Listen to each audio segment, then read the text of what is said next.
सन 2021 में मैं घर छोड़ चली गई थी, मारते पीटते थे, इसलिए मैं छोड़ के चली गई थी। हमने 2021 में ही मुकदमा लिखाया अपने बहन के ससुराल वालों की तरफ दहेज हत्या का। चलिए आपको एक कहानी सुनाते हैं, कहानी कविता की। कविता एक दिन अचानक अपने घर से गायब हो जाती है। इसके बाद लोगों के बीच सवाल उठने लगता है, कविता गई कहाँ? वो अपने ससुराल से गायब होती है तो मायके वाले काम करते हैं, केस दर्ज कराते हैं और दहेज उत्पीड़न और हत्या का केस लगता है। उल्टे मायके वाले के खिलाफ ससुराल पक्ष के लोग जो हैं वो ये कहते हैं कि कविता के घर वालों ने ही उसका अपहरण कर लिया है। एक और केस दर्ज हो जाता है, यानी कि दो परिवारों के ऊपर केस दर्ज हो जाता है और कचहरी कोर्ट का आना जाना सिलसिला शुरू हो जाता है। इसके बाद करीबन 4 साल बाद एक दिन कविता मिलती है अपने कथित प्रेमी के साथ लखनऊ में। जी हाँ, ये सच्ची घटना है। जिन्हें आप तस्वीरों में देख रहे हैं, इनका नाम कविता है। इन्होंने 2017 में विनय कुमार से ददुआ में शादी की थी, यानी इनके परिवार के तहत इनकी शादी हुई ददुआ के विनय कुमार से। इसके बाद 2021 में ये चली गई। 2021 में जब ये गायब हो गई तो इनके भाई ने इनके पति के ऊपर और उनके परिवार वालों के ऊपर हत्या और दहेज उत्पीड़न का मुकदमा दर्ज कराया।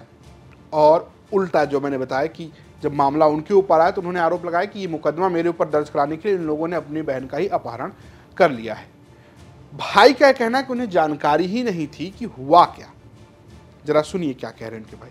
मेरी बहन की शादी 2017 में हुआ था ददुआ बाजार, और 2021 में वहीं से गुम हो गई।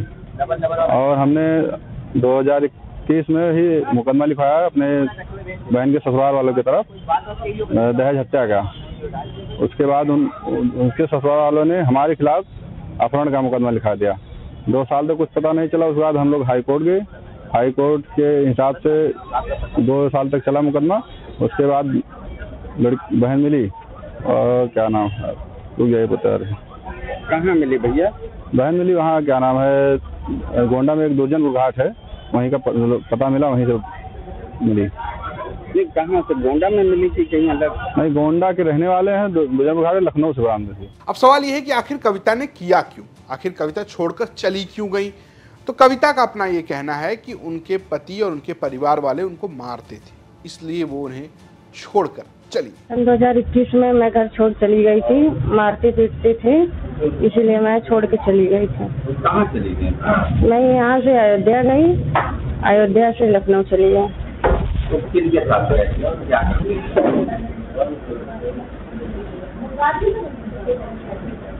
किनसे शादी हुई थी? विनय कुमार से।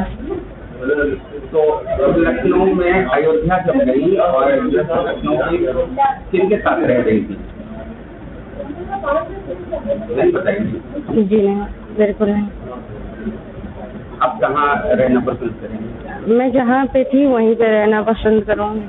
तो दरअसल इस पूरे मामले में पुलिस के ऊपर भी सवालिया निशान है। बड़ा लंबा लीपा पोती हो रही थी। भाई अखिलेश बहादुर जो है वो परेशान थे क्योंकि उनके ऊपर अपहरण का मुकदमा दर्ज था। वो गए कोर्ट, उन्होंने अपील की।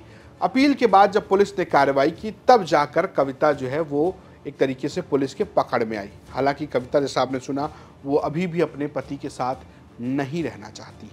पुलिस कह रही है कि पूछताछ करके अग्रिम कार्रवाई की जा रही है। परिवार वाला द्वारा बताया गया था कि उनके घर की बहू गुमशुदा हो गई है, उनकी गुमशुदगी दर्ज की गई थी। उसी प्रकरण में जो ये कविता नाम की महिला गायब हुई थी, उसके मायके के लोगों ने ससुराल पक्ष पर कतिपय आरोप लगाते हुए गंभीर धाराओं में अभियोग थाना कोतवाली नगर पर पंजीकृत कराया गया था।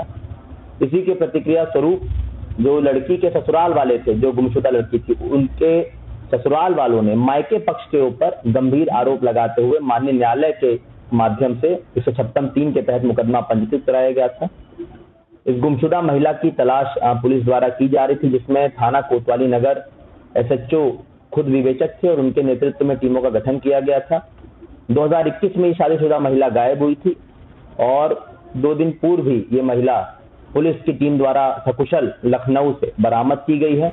तो बात कार्रवाई की है, बात मुकदमों की है, लेकिन आपको क्या लगता है इस तरीके से दो परिवारों को फंसाकर खुद चले जाना कहाँ तक जायज़ है? क्या इसका कोई कानूनी रास्ता भी था? तमाम सवाल खड़े हो रहे हैं। सोशल मीडिया पर भी इसको लेकर सवाल पूछे जा रहे हैं कि क्या ऐसा हो सकता है, क्योंकि एक परिवार पर दहेज उत्पीड़न हत्या का केस चल रहा था, दूसरा परिवार अपहरण के केस में फंसा हुआ था, और जिसको लेकर सब कुछ हो रहा था वो लखनऊ में अपने कथित प्रेमी के साथ रह रही थी। आपकी अपनी क्या राय हमें कमेंट बॉक्स में जरूर बताइएगा। ये स्टोरी भेजी थी गोंडा से हमारे सहयोगी अंचल श्रीवास्तव ने, प्रस्तुत किया मैंने रजत ने, और कैमरे के पीछे हैं रंजीत। देखते रहिए यूपी तक। नमस्कार।